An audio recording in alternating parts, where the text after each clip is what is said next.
March kicks off with a new contender in the fighting game genre, Cygames Granblue Fantasy Versus. Having been released in Japan and Asia and seen over 150,000 units in worldwide shipments and digital sales till now, it's coming to North America on March 3rd for the PS4. It'll also be released for Steam on March 13th, so without further ado, let's take a look at 15 things you should know before taking the plunge. Setting and story. Granblue Fantasy Versus is based off of Cygames' popular mobile RPG series Granblue Fantasy. It's set in a world of airships as protagonist Gran and his dragon companion Vern meets Lyria, a young girl attempting to escape the Empire.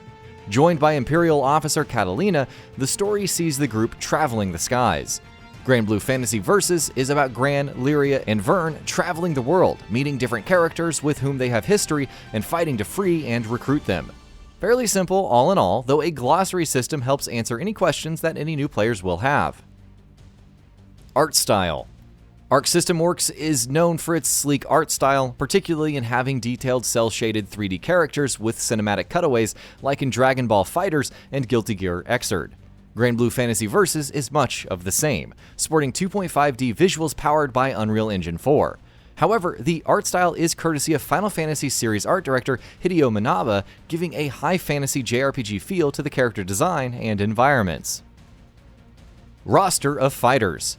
Granblue Fantasy Versus has 12 fighters in its base roster. These include Gran, the protagonist and captain, Catalina, a former Imperial officer and Lyria's bodyguard, Charlotta, who leads the Order of Knights, Lancelot, leader of the Order of White Dragons, Lewayne, a happy-go-lucky individual with a crush on Catalina, and many more odd characters. And in case 12 characters aren't enough, DLC fighters. Thus far, 5 additional fighters have been confirmed as part of the first wave of DLC.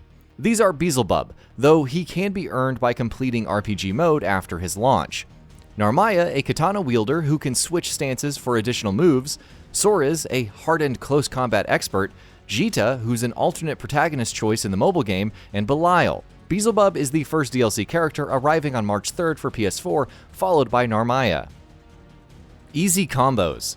So with much of that out of the way, how are the actual mechanics? Well, the available attack options include light attack, medium attack, heavy attack, unique action, skill, and guard, with throw and overhead moves also available. Each fighter has their own unique playstyle, but like Dragon Ball FighterZ, there are easy combos for everyone to use. These combos can be executed by pressing the same button 3 times in a row. Be warned though, simple combos will get you into the game, but winning is a whole other challenge. Skybound Arts. Skybound Arts are used to denote each fighter's abilities, like projectiles and special moves. What makes these unique is that you only have to press the skill button along with a corresponding direction to execute them, which is referred to as easy inputs. For new players, this makes it easy to jump into the game and not have to worry about complex inputs. Easy inputs versus standard inputs.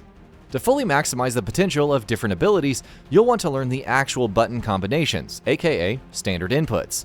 Easy inputs are, well, easy, but have longer cooldowns on arts, while standard inputs will have shorter cooldowns. Of course, again, for those who just want to hop in and have some fun in local verses with their friends, easy inputs should suffice. EX moves and supers. Skybound Arts have EX moves which won't drain your meter but have longer cooldowns. The meter is actually reserved for supers, or as they're known here, Super Skybound Arts. They can only be performed when the player is at 30% health or less. It's worth noting that the meters don't carry over to the next round, so don't be afraid to rely on a super when things are rough. RPG mode. Coming back to the game's story, it's presented via RPG mode. You essentially travel to different islands, battle enemies and bosses in side-scrolling beat-em-up fashion, and eventually free other characters. Different interactions between characters can occur, with full support for English and Japanese voice acting, and side quests provide some insight into playing any additional characters. Co-op support and hard mode. RPG mode comes with local and online co-op support in case you want to invite a friend to grind out through the fights together.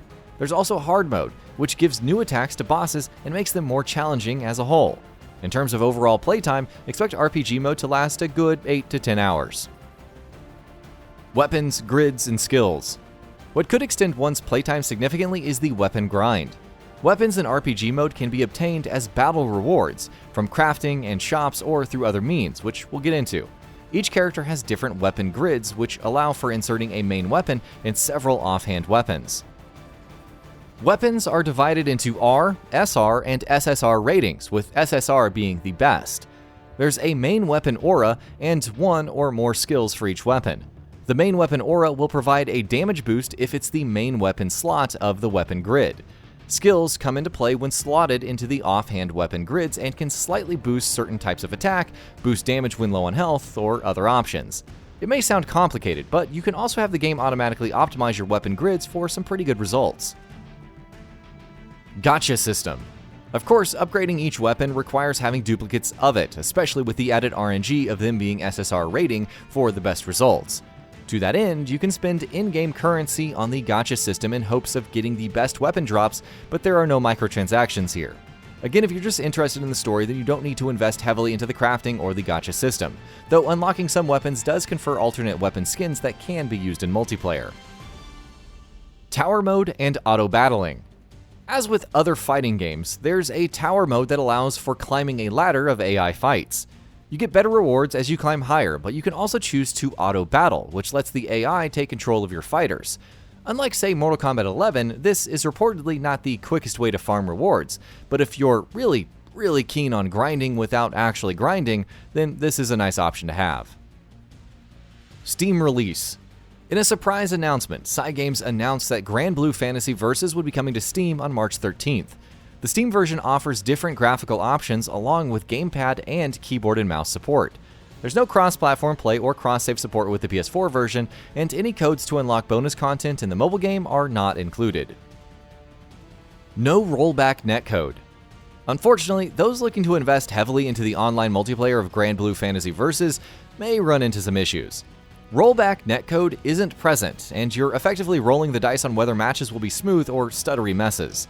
Feedback from the beta indicated a mix of both, and the frame delay counter is apparently slightly off at times. There may be fixes and improvements post-launch, but you've been warned. And that about does it for this video. If you enjoyed what you watched and want to see more from Gaming Bolt, you can always hit that subscribe button and turn on the bell icon next to it. That way you will never miss any of our videos.